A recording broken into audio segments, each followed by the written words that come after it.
بسم اللہ الرحمن الرحیم. ایپ 6 آن لائن سپورٹس پروگرام درجہ ششم اور سیکشن ہے اے بی. پیارے بچوں، آج کا موضوع ہے ہسپتال اور مصنف ہیں قدرت اللہ شہاب. سریر خامہ کے صفحہ نمبر 41 سے 45 پر یہ سبق مشتمل ہے. سبق کا مختصر تعارف دیکھیں تو دیہاتوں میں ناقص طبی سہولیات کے ساتھ ڈاکٹر حضرات کی فرائض سے کوتاہی، صحت و صفائی کے ناقص انتظامات پر ہیں. پیارے بچوں، یہ راؤنڈ 2 ویک 10 اور لیکچر نمبر 2 ہے اور میں آپ کی ٹیچر مس سائمہ ناز. تو آئیے آغاز کرتے ہیں آج کے سبق کا. سبق ہے ہسپتال اور مصنف ہیں قدرت اللہ شہاب. سبق کی پڑھائی اور تبادلہ خیال کی طرف نظر دلاتے ہیں. ہسپتال کی ضرورت اور اہمیت، صفائی، فرائض کی ادائیگی، حفظان صحت کے اصولوں پر عمل درآمد پر مشتمل ہے. سبق کا تعارف. سبق قدرت اللہ شہاب کی تحریر ہے. قدرت اللہ شہاب 26 فروری 1920 کو پیدا ہوئے. سر سید احمد خان کے تواصل سے انہیں آئی سی ایس انگلستان میں وظیفہ حاصل ہوا، لیکن والدہ نے نہ جانے دیا. 1922 والدہ کے انتقال نے ان کے دل کا سکون چھین لیا تو ان کے قلم نے ماں جی کے عنوان سے ایک شاکار اور لازوال افسانہ تحریر کیا.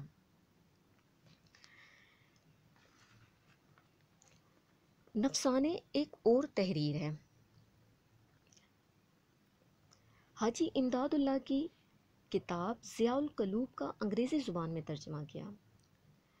ان کی کتاب شہاب نامہ ان کی وفات کے بعد شائع ہوئی. شہاب نامہ ایک آپ بیتی ہے. قدرت اللہ شہاب کو ملک پاکستان اور اس کی خوشحالی بہت عزیز رہی. ان کی تحریروں میں طنز کے ساتھ ساتھ خالص مزاح کا عنصر بھی پایا جاتا ہے. 24 جولائی 1886 کو خالق حقیقی سے جا ملے. سبق کی کہانی کی طرف آتے ہیں. سبق قدرت اللہ شہاب کی آبیتی ہے. دیکھتے ہیں اس سبق میں کیا ہے.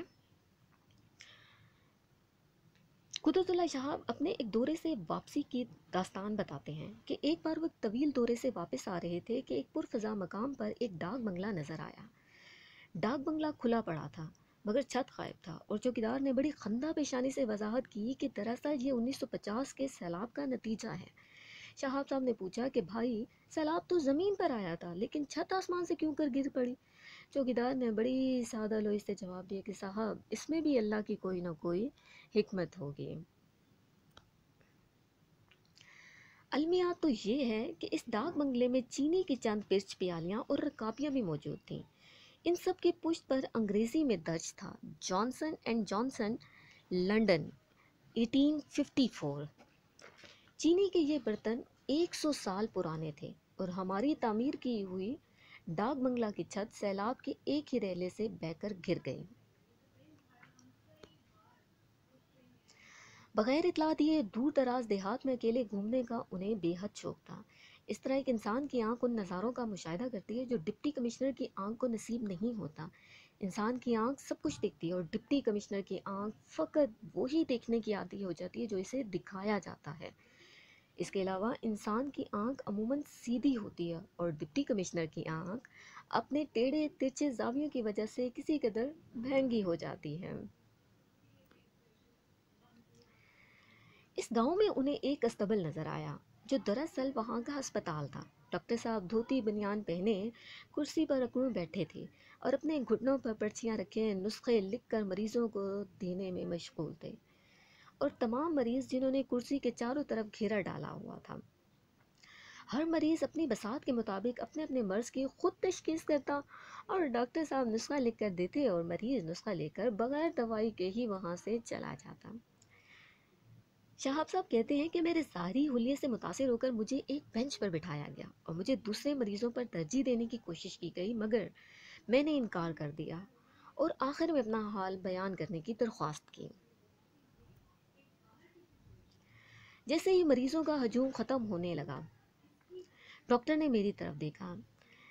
میں نے ڈاکٹر سے کہا، ڈاکٹر صاحب میرے دماغ میں کچھ خلل واقع ہو گیا ہے، مجھے بیٹھے بیٹھے وہم ہونے لگتا ہے کہ میں ضلع جھنگ کا ڈپٹی کمشنر لگ گیا ہوں۔ ڈاکٹر صاحب نے اپنی اینک کے خول کے اوپر سے بڑے غور سے گھورا اور کاغذ گھٹنے پر رکھ کر غالباً نسخہ لکھنے میں مشغول ہو گئے کہ عین اسی وقت گاؤں کے نمبردار وہاں پہنچ کر ان کے جنون کا راز فاش کر دیا۔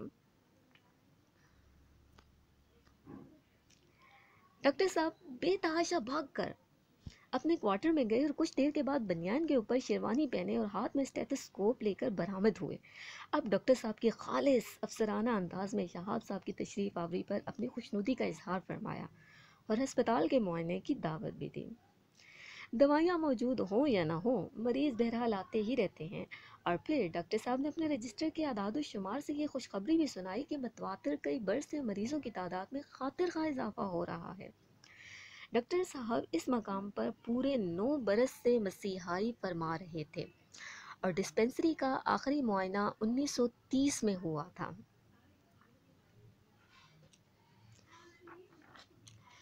ڈاکٹر صاحب نے ہسپتال کا انڈور وارڈ بھی دکھایا جس میں غالباً ان کی بھینس باندھی جاتی تھی۔ معائنے کے بعد ڈاکٹر صاحب نے وزٹرز بک پیش کی، اس میں اپنی رائے کا اظہار کیا جائے۔ شہاب صاحب کہتے ہیں، میں نے وزٹر بک میں تحریر کیا، دنیائے طب میں یہ ہسپتال سنگ میل کی حیثیت رکھتا ہے۔ یہاں پر دوائیوں کی جگہ نسخوں سے علاج کیا جاتا ہے اور مریضوں کی تعداد میں روز افزوں ترقی پر ہے۔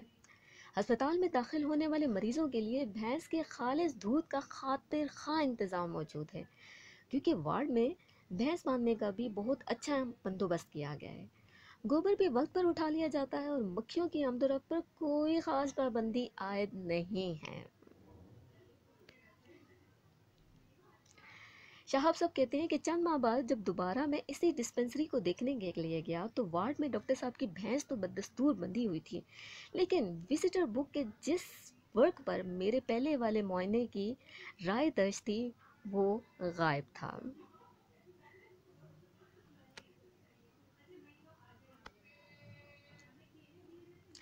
پیارے بچوں، کہانی آپ نے سن لی۔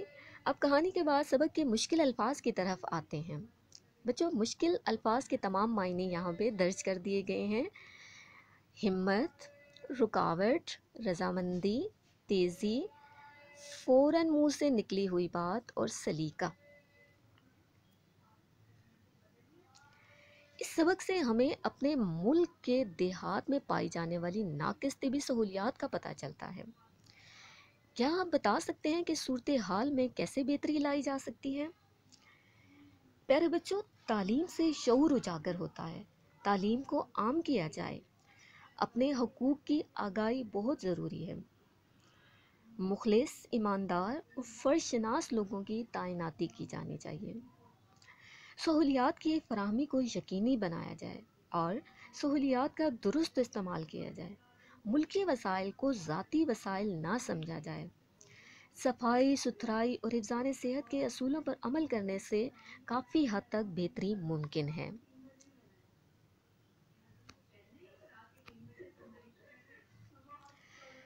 سرگرمی نمبر 1۔ بچوں، یہ آپ کی سرگرمی ہے، ایکٹیویٹی ہے۔ اس ایکٹیویٹی کو آپ نے خود مکمل کرنا ہے۔ صفائی کی ضرورت اور اہمیت کے موضوع پر ایک مختصر پیراگراف لکھنا ہے۔ صفائی کی ضرورت اور اہمیت۔ بچوں، جیسا کہ ہمیں معلوم ہے کہ صفائی نصف ایمان ہے۔ ہمارا دین ہمیں صاف ستھرا رہنے اور پاکیزہ عادات اپنانے کی ترغیب دیتا ہے۔ موجودہ دور میں تو صفائی کی ضرورت اور اہمیت سے کوئی بھی انکار نہیں کر سکتا، کیونکہ انسانی جان جس طرح مختلف اور نت نئی بیماریوں میں گرتی جا رہی ہے، اس کا واحد حل صفائی ہی ہے۔ جس صفائی ستھرائی پر آج ماہرین زور دے رہے ہیں، اس کے بارے میں تو ہمارے دین نے ہمیں 1400 سال پہلے ہی آگاہی دے دی تھی۔ آج کے دور میں کون ہے جو صحت اور صفائی کی ضرورت اور اہمیت سے انکار کرے؟ پیارے بچوں، اپنے پیراگراف کو اسلامی نقطہ نظر سے اور موجودہ دور کے حالات اور واقعات کے آئینے میں رکھ کر مکمل کیجیے گا۔ سرگرمی نمبر 2۔ انٹرنیٹ کی مدد سے قدرت اللہ شہاب کی 3 کتابوں کے نام لکھنے ہیں۔ بچوں، سبق کے تعارف میں ان 3 کتابوں کے نام آپ کو بتا دیے گئے ہیں۔